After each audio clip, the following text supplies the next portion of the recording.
Welcome and welcome back to your channel easy notes. Last video में हमने discuss किए थे पर्सनालिटी और पर्सनालिटी के डिसऑर्डर। अभी बात करते हैं थ्योरीज। कहीं पर लिख लो, इन थ्योरीज में से 5, 10 या 15 नंबर का क्वेश्चन ज़रूर आएगा, कहीं पर भी लिख लो। तो इसलिए प्लीज़ स्टे ट्यून्ड, क्योंकि मैं वीडियो के बीच बीच में बताऊँगी कौन सी थ्योरी बहुत इंपॉर्टेंट है। स्किप नहीं करना और छोड़ के नहीं जाना। So let's get started. देखो, थ्योरीज़ क्या होती हैं?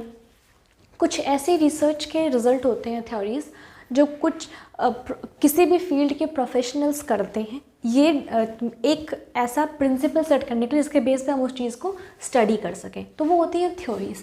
ठीक, अब ये जो थ्योरीज़ पर्सनालिटी की होती हैं, ये ट्रेड्स के अकॉर्डिंग डिवाइडेड हैं। ट्रेड्स का मतलब कि how a person sees, feels, acts, reacts and perceives. वो अपनी सराउंडिंग को कैसे देखता है, क्या सोचता है उसके बारे में, क्या एक्ट करता है, क्या रिएक्ट करता है, उन्हें हम बोलते हैं किसी भी इंसान का ट्रेट। ठीक है, जब हम बात करेंगे डिवीजन का, तो पर्सनालिटी की जो थ्योरीज़ हैं वो 3 टाइप से डिवाइडेड हैं। पहले तो ट्रेट थ्योरी, फिर पर्सनालिटी की टाइप थ्योरी और फिर साइकोडायनामिक थ्योरी।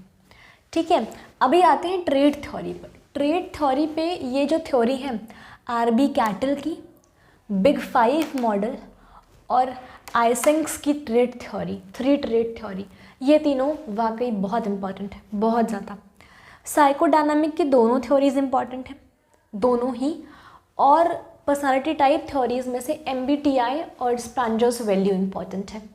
शेल्डन वाली उतनी इंपॉर्टेंट नहीं है, एल्पॉट वाली भी उतनी इंपॉर्टेंट नहीं है। आते हैं इस पर, आइसेंक्स की 3 ट्रेट थ्योरी। आइसेंक्स के अकॉर्डिंग किसी भी इंसान में 3 ट्रेट होते हैं, मतलब 3 तरीके की रिएक्शन की कैपेबिलिटी होती है। पहला होता है न्यूरोटिसिज्म, दूसरा होता है एक्सट्रोवर्जन या फिर इंट्रोवर्जन, मतलब एक्सट्रोवर्ट या फिर इंट्रोवर्ट, और जो तीसरा होता है वो हमारा होता है यहाँ पे साइकोटिसिज्म। अब देखो, न्यूरोटिसिज्म का मतलब कि इंसान कितना पेसिमिस्टिक है, कितना ऑप्टिमिस्टिक, मतलब कितना पॉजिटिव सोचता है और कितना नेगेटिव सोचता है। तो जिसमें जितना ज़्यादा न्यूरोटिसिज्म बिहेवियर होगा वो उतना ही दुखी रहेगा, क्योंकि वो नेगेटिव सोचेगा, और नेगेटिव सोचने का रिजल्ट ऑब्वियसली दुख होता है। उतना ही दुखी रहेगा, उतना ही हर्टेड रहेगा, उतना ही ग्रीव्ड रहेगा, डिप्रेस्ड रहेगा, और जब इंसान डिप्रेस्ड है तो वो अनप्रोडक्टिव भी होता है। तो जितना ज़्यादा न्यूरोटिसिज्म होगा किसी इंसान में, वो उतना ही ज़्यादा सैड होगा। जितना कम न्यूरोटिसिज्म होगा वो उतना ही ज़्यादा हैप्पी, पेसिमिस्टिक और सक्सेसफुल इंसान होगा। ठीक, दूसरा जो इनका ट्रेट है वो है एक्सट्रोवर्जन या फिर इंट्रोवर्जन। इससे इनका मतलब है कि एनर्जी का डिस्प्ले। एक्सट्रोवर्ट और इंट्रोवर्ट दोनों ही सोचते हैं, दोनों ही के कुछ थॉट या फिर कुछ एक फ़िलॉसफी होती है अपनी खुद की लाइफ को लेकर। बट एक्सट्रोवर्ट क्या करते हैं कि हर किसी से मिलते हैं, सोशल होते हैं, हर जगह बोल देते हैं फटाक से, स्ट्रेट फॉरवर्ड होते हैं। इंट्रोवर्ट क्या होते हैं, एक कमरे में बंद रहना या फिर चुप रहना प्रेफर करते हैं। तो इनका इस चीज़ से मतलब सिर्फ इतना है कि इंसान अपनी एनर्जी को कैसे डिस्प्ले करता है। ठीक है, एक्सट्रोवर्ट दुखी है तो दिख जाएगा, बता भी देगा वो कि क्यों दुखी है। खुश है तो दिख जाएगा, बता भी देगा। बट इंट्रोवर्ट्स में क्या होता है, उनकी जो भी फीलिंग्स होती हैं वो यूजुअली इतनी जल्दी कन्फेस नहीं करते हैं या नहीं कर पाते हैं। तो एनर्जी को डिस्प्ले करने के बेस पे उन्होंने 2 टाइप्स दिए, एक्सट्रोवर्जन और इंट्रोवर्जन, एक ही में। ठीक है, फिर लास्ट में साइकोटिसिज्म। जो साइकोटिसिज्म होता है, जिसमें जितना ज़्यादा होगा वो उतना ही क्रूअल, उतना ही रिजिड, उतना ही एंगर वाला इंसान होगा। ठीक है, जिसमें जितना कम होगा वो उतना ही नॉर्मल, सबको समझने वाला, सबको सोचने वाला इंसान होगा। जैसे कुछ नहीं हो तो बहुत ज़िद्दी है, तो ज़िद्दी तो आप नहीं कह सकते, बट साइकोटिसिज्म क्रूअल भी बहुत होते हैं, मतलब उन्हें अपने को साइडिस्ट होते हैं एक तरीके से, दूसरों को दुख देके उन्हें अच्छा लगता है, जो साइकोटिसिज्म होते हैं। ठीक है, अब हम आते हैं बिग 5 मॉडल। बिग 5 मॉडल में कुछ भी नहीं है, 5 इनके पॉइंट्स हैं। ये ग्लोबली एक्सेप्टेड थ्योरी है। ठीक, इनका जो पैरामीटर था वो ग्लोबली एक्सेप्टेड है, क्योंकि ये इसमें पर्टिकुलरली सिर्फ 3 चीज़ें नहीं, इसमें ये इंसान की रिएक्शन को रिकॉर्ड किए हैं कि ऐसी 5 बेसिस पे इंसान के रिएक्शन को मेजॉरिटी में ग्रुप कर सकते हैं। तो ये ग्लोबली एक्सेप्टेड मॉडल है, बिग 5 मॉडल। इनका पहला जो था न्यूरोटिसिज्म, वो वही चीज़ है, न्यूरोटिसिज्म। ज़्यादा होगा तो इंसान दुखी होगा, कम होगा तो इंसान सुखी होगा और सक्सेसफुल होगा। ठीक है, फिर एक्सट्रोवर्जन, मतलब वो इंसान जो अपना गुस्सा, दुख, सुख, कोई भी फीलिंग, कुछ भी एक्सट्रोवर्ट हो, एक्सप्रेस आसानी से कर सके। फिर है ओपननेस टू एक्सपीरियंस। ऐसे बहुत से लोग होते हैं जो इंट्रोवर्ट या एक्सट्रोवर्ट हो सकते हैं, बट उनको एक्सपीरियंस करने में बहुत ओपननेस होती है, मतलब वो बहुत एडवेंचरस होते हैं। तो एडवेंचरस भी लोग होते हैं। तो ओपननेस टू एक्सपीरियंस का मतलब एडवेंचरस जो होते हैं, बट ये डेंजरस इसलिए होते हैं क्योंकि कहीं भी कूदने से पहले सोचते नहीं हैं ये, ठीक है, बस इतना सा है। उसके बाद जो इन्होंने चौथी चीज़ बताई कि अग्रीएबलनेस, मतलब जो इंसान हर किसी से अग्री कर जाएगा वो सोशली तो होगा। ऑब्वियस सी बात है, तुमने सुना होगा समाज बनाते हैं लोग, या कहते हैं कि सोसाइटी में उनकी अच्छी पहुंच है, कनेक्शन अच्छे हैं। वो क्यों है? देखो, कोई भी आपके क्लोज तभी होता है ना जब आप उसकी हर बात को अग्री करो या उसे ऐसा फील कराओ कि यू लिसन टू हिम और हर, या फिर you agree with their points या पॉइंट ऑफ व्यू, तभी तो ग्रुप बनता है। देखो, अब किसी की वाइब्स क्यों मैच करती है? क्योंकि आपके थॉट से उसके थॉट एग्री करते हैं। तो एग्रीएबलनेस का मतलब होता है कि इंसान कितना सोशेबल है, जिसका जितना बड़ा सोशल सर्कल वो इंसान उतना एग्रीएबल। लास्ट जो इन्होंने बताया है वो इन्होंने बताया है कंसाइंटियसनेस, मतलब जब इंसान के पास सब कुछ आ चुका है तो वो कैसे आएगा? जब उसके अंदर सेल्फ डिसिप्लिन है, सेल्फ कंट्रोल है। कोई इंसान सक्सेसफुल कैसे होता है? किसी इंसान के पास इतना सब कुछ कैसे होता है जो वो सोचता है? क्योंकि वो सेल्फ कंट्रोल होता है। वो खुद को अपने कामों के लिए, अपने सपनों के लिए, अपनी प्रॉब्लम्स और अपनी खुशियों के लिए अकाउंटेबल मानता है, जिम्मेवार मानता है। उसमें सेल्फ कंट्रोल होता है। अगर उसे पता है कि कुछ उसके लिए गलत है तो वो कंट्रोल कर सकता है खुद को कि मुझे ये चीज़ नहीं करनी। तो ये जो लोग होते हैं ये मेंटली बहुत ज़्यादा मैच्योर्ड लोग होते हैं। तो अभी बिग 5 मॉडल ख़त्म। एल्पोर्ट्स की ट्रेड थ्योरी उतनी इंपॉर्टेंट नहीं है और इसे कुछ खास वैसे भी उतनी तवज्जो नहीं मिली है, ठीक है। आरबी कैटल की जो थ्योरी है इसमें यह है कि इन्होंने 16 ट्रेट बताई हैं। ये जो थ्योरी है आरबी कैटल की, बहुत इसको अप्रिशिएट करते हैं। जब ये बनी थी, इन्होंने अपनी बेटियों के रेफरेंस में रिसर्च करके बनाई थी, और जब ये बनी थी तो यूएस में बहुत चलती थी। यूएस में मतलब जो नए नए बिजनेस खड़े हो रहे थे वो इस थ्योरी को यूज़ कर रहे थे अपने एम्प्लॉयज़ को रिक्रूट करने के लिए, ठीक है, सिलेक्ट करने के लिए। बट अब क्या है, ये ऑल ओवर द वर्ल्ड बहुत फॉलो होता है। पूरा एक चार्ट है जिसमें तुम्हारे 16 पर्सनैलिटी के टाइप बताए गए हैं और वो किस किस बिहेवियर से होते हैं। तो इतना मैं नहीं पढ़ाऊँगी। देखो, हाँ, वन थिंग मोर कि वेबसाइट अपलोड हो रही है तो अपडेट हो गई तो उसमें नोट्स अपलोड हो रहे हैं, तो मैं चार्ट कोशिश करूँगी कि मैं वहाँ अपलोड कर दूँ, ठीक है। बाकी आरबी कैटल की थ्योरी में थ्योरी कुछ नहीं है, बस वही 16 ट्रेट्स हैं। तो वो अगर याद करना है तो ठीक है, अदरवाइज़ तुम इतना याद रखो कि आरबी कैटल की थ्योरी जब शुरू हुई थी तो वेस्टर्न में यूज़ होती थी एंड उसके बाद इसका काफ़ी ज़्यादा प्रचलन बढ़ गया, ठीक है।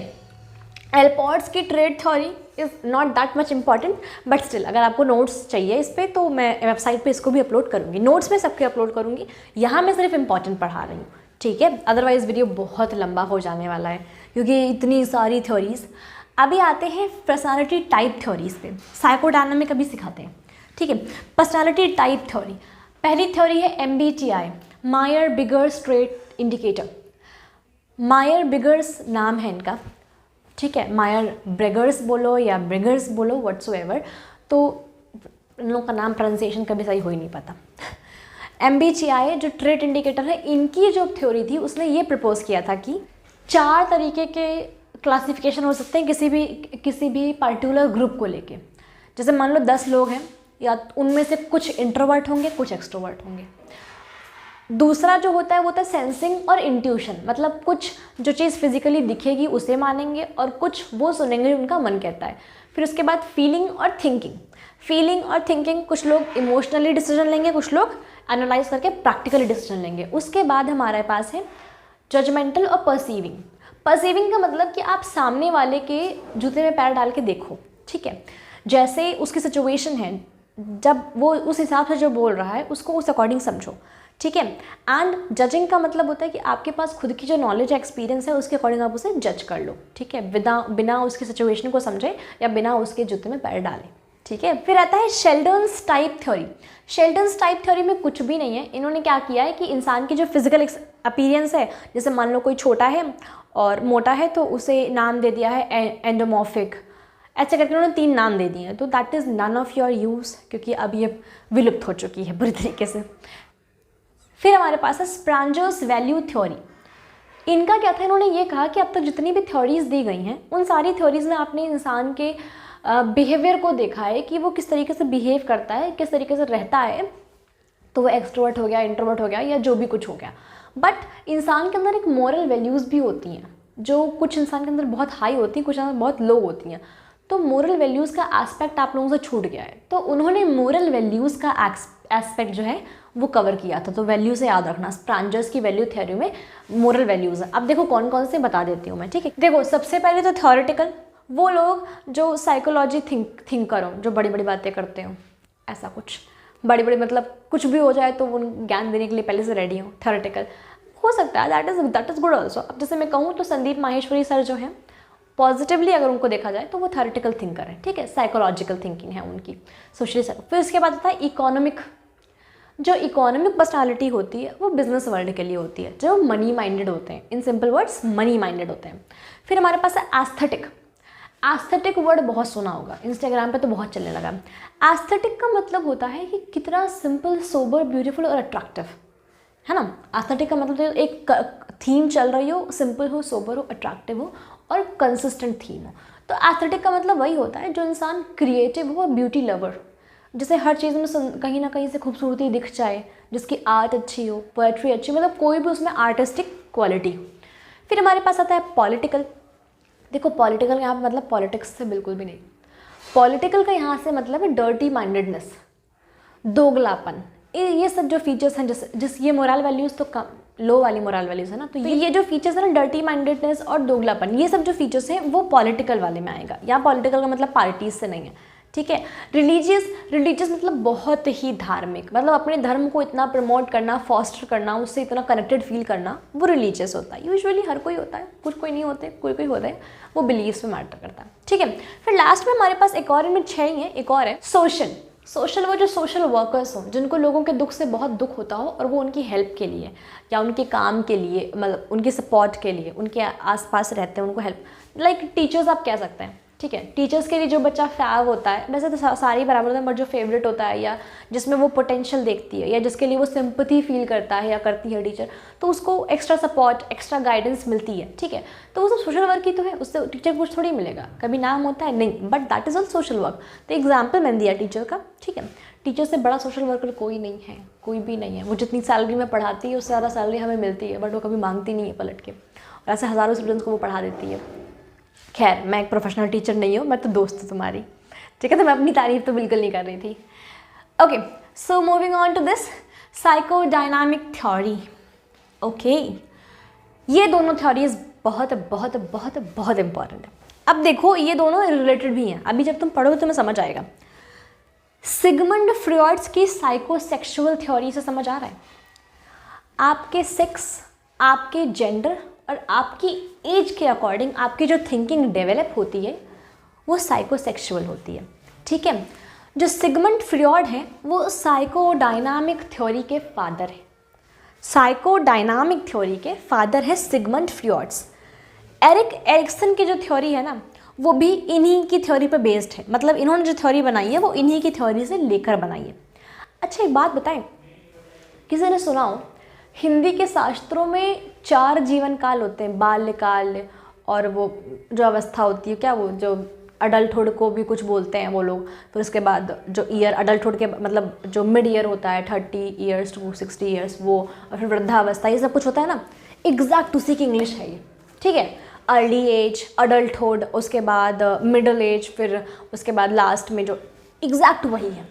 एरिक एरिक्सन की थ्योरी तो वही है, बस हमारे शास्त्र जो हैं उसमें 4 है, 4 अवस्थाएं हैं, इनमें 8 है। अभी देखो कि सिगमंड फ्रॉइड की साइकोसेक्सुअल थ्योरी कहती क्या है। इनकी जो थ्योरी है वो कहती है कि जब बच्चा अर्ली स्टेज में होता है, 0 से लेके 3 ईयर्स तक की, 0 से लेके 1 ईयर तक की स्टेज, तो वो डिफ्रेंशिएट नहीं कर पाता कौन पापा है कौन मम्मा है, ना वो बोल पाता है उतना अच्छे से। तो वो क्या करता है, वो टच से फील करता है। मम्मा का टच सबसे ज़्यादा लवेबल होता है, इसलिए सबसे ज़्यादा अट्रैक्टिव भी होता है, ठीक है। तो जब यूजुअली उसको कोई पेन होता है या भूख लगती है तो वो मम्मा के लिए क्यों क्रेव करता है, क्योंकि उसे उसका टच याद है। उसे ये तो पता ही नहीं कि मम्मा कौन है पापा कौन है, क्योंकि वो 0 to 1 ईयर में उसे नहीं पता होता। तो जो पहला जो स्टेज होता है बच्चे का 0 to 1 ईयर, उसमें टच से, सेंसिंग से उसको जो फील कराया जाता है उसके दिमाग में वो चीज़ें बैठती हैं। अब इस फेज़ को ओरल फेज़ भी बोलते हैं, जहाँ पे बोलना वाला सीख रहा होता है, खाना वाना बस खा वा रहा था और बोलना सीख रहा होता है और कुछ उसे आता नहीं है, ठीक है। फिर उसके बाद 1 से लेकर 3 साल, 1 से लेकर 3 साल आनल फेज़ होता है। जब बच्चा 1 साल का ऑलमोस्ट हो जाता है तो यूजुअली उसे पॉटी करना, टॉयलेट करना, ये सब सिखाया जाता है, तो ये आनल फेज़ होता है। अब जैसे कि देख लो, अगर इस फेज़ में 1 से लेकर 3 साल के फेज़ में अगर बच्चे को हाइजीन के लिए स्ट्रिक्टली डांटा नहीं गया, मतलब स्ट्रिक्टली उसको ट्रेनिंग्स नहीं दी गई, स्ट्रिक्टली उसे समझाया नहीं गया, तो for the life keep remember, जो लोग अनहाइजेनिक होते हैं वो इसी वजह से होते हैं क्योंकि उनको 1 to 3 ईयर की एज में एनल ट्रेनिंग्स अच्छे से नहीं दी जाती हैं।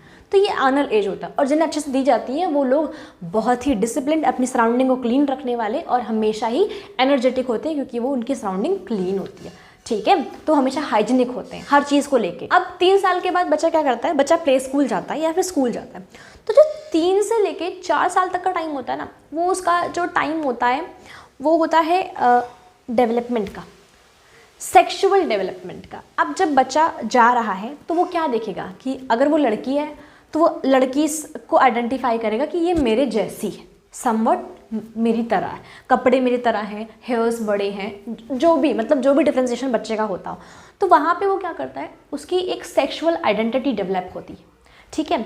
जिस तरीके से उसकी मदर या फादर उसे ट्रीट करते हैं या फिर उसके फादर मदर को ट्रीट करते हैं और मदर फादर को, अगर डोमिनेटिंग हस्बैंड है तो वहाँ पे बच्चे के अंदर ना वहीं से डेवलपमेंट स्टार्ट होती है कि मैन डोमिनेटिंग होते हैं। अगर बच्चा बॉय है तो वो खुद भी डोमिनेटिंग ही बनेगा, उसे कोई बना नहीं रहा है, बट ये स्टार्टिंग की एज में ये फ़र्क पड़ता है। तो जो साइको डायनामिक थ्योरी है वो साइकोलॉजी कैसे डेवलप होती है किसी भी इंसान की, उस पर बेस्ड है, ठीक है। भले वो कितना भी समझदार हो जाए, बट जो बिलीव्स हमारे इस एज में पढ़ते हैं वो हमेशा रहते हैं, जो कोई डालता नहीं है, बट हम जो देख लेते हैं वो हमें पड़ जाते हैं। क्योंकि अब उसके बाद जब चलो ठीक है 4 साल का बच्चा हो गया, तो 4 से 6 साल में ना वो जब स्कूल जाने लगा, 1 साल हो गया, प्ले ग्रुप गया, सब गया, 4 से 6 साल स्कूल गया, फ्रेंड्स बने, तो वहाँ पे उसकी सोशल नीड्स डेवलप होती हैं।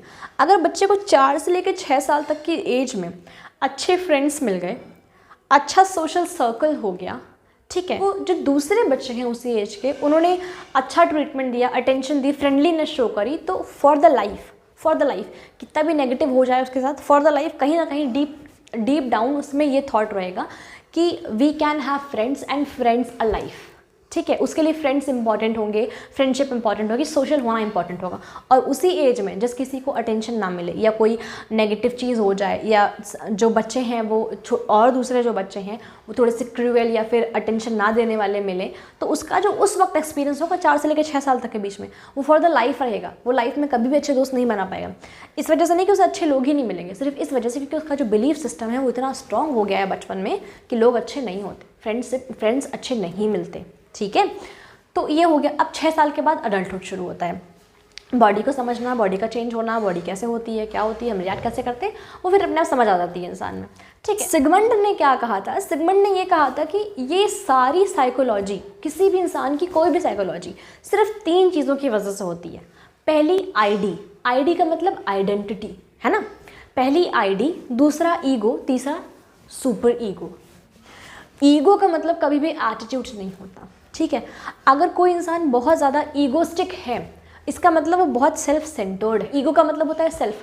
जो ईगो लवर होता है वो सेल्फ लवर होता है, और सेल्फ लवर हमेशा लोगों को ऐसा ही लगता है कि सेल्फिश है, सेल्फ सेंटर्ड है, बट ऐसा नहीं होता, वो खुद को हमेशा पहले रखता है, ठीक है। और जिसमें ईगो बहुत कम होता है वो यूजुअली सोशल होता है और लोगों को हमेशा पहले रखता है। तो सबसे पहला स्टेज है आइडेंटिटी का मतलब कि आप सेक्शुअली और मेंटली चीज़ों पर कैसे रिएक्ट करते हैं। जो आईडी का फैक्टर होता है वो ये होता है कि आपको किन चीज़ों से खुशी मिलती है और किन से। अब जैसे मान लो कि कोई इंसान इंट्रोवर्ट है, तो बट ऑब्वियसली उसको जब खुशी मिलती होगी ना तो वो अकेले रहने में ही मिलती होगी। बट अगर कोई इंसान एक्सट्रोवर्ट है तो उसको खुशी पता है कब मिलती होगी, आउटिंग्स पर मिलती होगी, नए फ्रेंड्स बनाने पर मिलती होगी, नई जगह जाने पर मिलती होगी। तो जो आईडी होता है ना, इंसान जैसा है उसके अकॉर्डिंग उसको किस चीज़ से प्लेजर मिल रहा है, वो आइडेंटिटी होती है इंसान की। ईगो बताया मैंने, ईगो ज़्यादा है तो इंसान सेल्फ सेंटर्ड होगा, पहले खुद को रखेगा, खुद के ड्रीम्स, खुद की चीज़ें, खुद की एस्पिरेशन, फिर दूसरा कोई। तो यूजुअली कम सोशल भी होते हैं वो लोग। ईगो कम से कम होगा तो इंसान सबको पसंद आएगा, प्लीजेबल होगा और सोशल भी बहुत होगा, ठीक। अब उसके बाद आता है सुपर ईगो का मतलब देखो, ईगो मतलब सेल्फ और सुपर ईगो मतलब खुद से ऊपर। तो मतलब मोरल वैल्यूज़, जो मोरल वैल्यूज़, जो एथिकल वैल्यूज़ किसी भी इंसान में होती है वो होती है सुपर ईगो, ठीक है। कोई इंसान बहुत ऑनेस्ट होता है, कोई इंसान बहुत झूठा होता है, ठीक है। कोई इंसान बहुत ही लॉयल होता है और कोई इंसान बिल्कुल भी लॉयल नहीं होता, ठीक है। रिलेशनशिप वाले काफ़ी रिलेट कर पा रहे होंगे कि अच्छा मेरा वाला ऐसा था। ओके, सो नेक्स्ट एरिक्सन की थ्योरी। एरिक एरिक्सन की जो थ्योरी है वो इन्हीं के मॉडल पर बेस्ड है, ओरल, एनल, फैलिक, जेनाइटल वाला, ठीक है। बस इसमें इन्होंने 8 स्टेजेस दे दिए हैं, तो उसको एक्सप्लेन करने का कोई मतलब नहीं बनता। 8 स्टेजेस मैंने इधर लिख दिए हैं, आपको स्क्रीनशॉट लेना है तो आप ले लो। देखो आप इसका भी स्क्रीनशॉट ले सकते हो, आप ले लीजिए इसका स्क्रीनशॉट अगर आपको लेना हो तो। देन अभी थ्योरीज का टॉपिक हो चुका है। नेक्स्ट यूनिट 2 हम पीडी की बहुत जल्दी शुरू करने वाले हैं, और ये नया सब्जेक्ट है तो हो सकता है थोड़ा सा कंफ्यूजिंग लग रहा हो, थोड़ा सा बोरिंग सा लग रहा हो, तो पीडी के इंपॉर्टेंट क्वेश्चंस बहुत जल्दी आने वाले हैं। स्टे ट्यून्ड टू अस और प्लीज़ सब्सक्राइब कर लो। बाइनरी कन्वर्जन सीखना है तो यहाँ पे जाओ, और बाकी की यूनिट्स देखनी है तो यहाँ आ जाओ।